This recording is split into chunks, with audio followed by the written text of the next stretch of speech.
বাহ, কি পারিবারিক শিক্ষা ভাই। যেই সব জিনিস মানুষ ঢেকে রাখতে ব্যস্ত থাকে এরা সেই সব জিনিস নিয়ে প্র্যাঙ্ক চোদা। আসলে ভাই তোমরা একবার ভেবে দেখছো যে মানুষ আসলে কতটা নিচে নেমে গেছে, টাকা ইনকামের জন্য মানুষ কতটা খারাপ হয়ে গেছে। নিজেদের মধ্যে পার্সোনালিটি বলতে তারা কিছুই রাখতেছে না, এমনকি তারা বাসর ঘরের ভিডিও পর্যন্ত আপলোড দিয়ে দিচ্ছে। তোরা ভাই ছেলে মানুষ, তোদের হাত পা আছে, সেইগুলো ব্যবহার করে তোরা টাকা ইনকাম করবি। তোরা কেন বউ ব্যবসা করবি? তোরা কেনই বা তোদের বউ বেচা খাবি? So hello everyone, welcome to my YouTube channel. তো কি অবস্থা সবার? গাইস, আজকে আমি তোমাদেরকে এমনই একটা ছেলের সাথে পরিচয় করিয়ে দিব যেই ছেলের ভিডিও দেখে তোমরা হ্যান্ডেল মারতে পারবা এবং হ্যান্ডেল মারা শেষ করে তাকে আবার মন খুলে গালাগালিও করতে পারবা।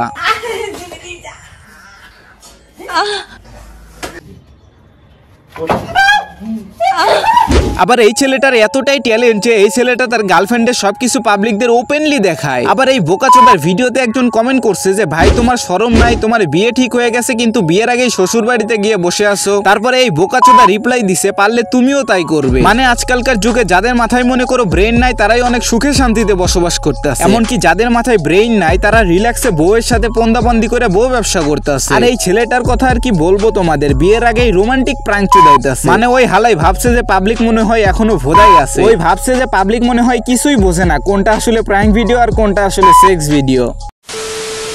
বিশ্বাস করেন ভাই, এই ভিডিওটা দেখার পরে আমার মুখ থেকে এতটাই খারাপ ভাষা বের হয়েছে, সেটা যদি আমার ভিডিওতে বলি তাহলে হয়তো আমার চ্যানেলটাই থাকবে না, ইউটিউব থেকে আমার চ্যানেলটাই ডিলিট করে দিবে। মানে ভাই তোদের ফ্যামিলি থেকে এইগুলা কেমনে সাপোর্ট করে ভাই? এর আগে এরকম জড়াজড়ি করে সেইগুলো আবার ভিডিও করে সোশ্যাল মিডিয়ায় আপলোড দিতেছো, এটাই কি তোদের পারিবারিক শিক্ষা? তাছাড়া একজন ভদ্র ফ্যামিলির ছেলে পেলে তো কখনোই এইগুলা সোশ্যাল মিডিয়ায় আপলোড করবে না।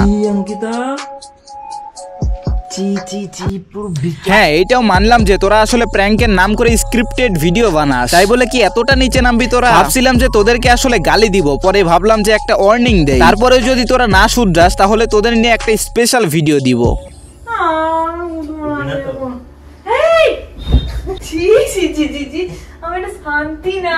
আর এই মেয়েটা এগুলা কেমনে সাপোর্ট করে ভাই? এই ভিডিওগুলা কি এই মেয়েটার ফ্যামিলি আত্মীয় স্বজন কারো চোখেই পড়ে না? মানলাম যে তোদের বিয়ে ঠিক হয়েছে, তাই বলে কি তোরা এইগুলা করবি? তোদের কি পার্সোনালিটি বলতে কিছু নাই? ভবিষ্যতে তোদের বিয়ে হওয়ার পরে তোদের বাচ্চা কাচ্চা মানুষদেরকে কি বলবে যে আমার মা বাবা ইউটিউবে বউ ব্যবসা করতো? সামান্য এই কয়েকটা কথা তোদের মাথার ভিতরে একটু ঢুকিয়ে নিয়ে ভাবিস যে তোরা আসলে কি কাজ করতেছস।